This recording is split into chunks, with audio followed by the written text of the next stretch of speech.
Per channel setup, module 8.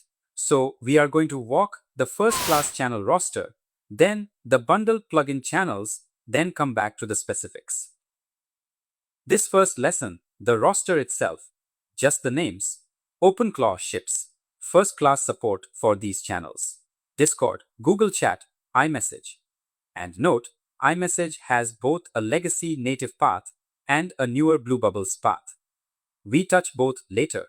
IRC, Signal, Slack, Telegram, WebChat, which is the native macOS and iOS app that talks to the gateway directly over WebSocket, not a web embed.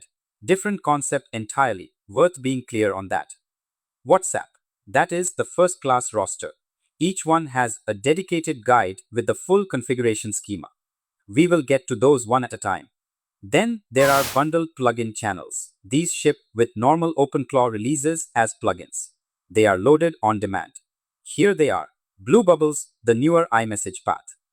Faishu, also known as Lark, common in China. Line, common in Japan and Korea. Matrix, the federated chat protocol. Mattermost, the open source Slack alternative.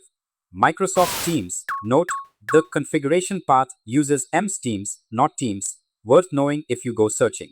Nextcloud Talk, Noster, QQBot, Synology Chat, Telon, Twitch, Zalo and Zalo Personal, two separate channels. Beyond first class and bundled, there are community-supported channels. VChat, QQ, others, coverage varies. Check current state before you commit to one. The shape across all of them. Same common configuration block we covered in Module 7. Same enabled DM policy, group policy, allow. From, actions, streaming, error policy, all the rest. On top of that, each channel has channel-specific extensions for its native features. Discord has voice channels, /commands, components. Slack has block kit. Telegram has forum topics. WhatsApp has voice messages. Matrix has E2EE. Microsoft Teams has SharePoint integration. Channel-specific stuff, layered on top of the common shape. In the next lesson, we look at the common authentication patterns, tokens, webhooks, OAuth. See you there.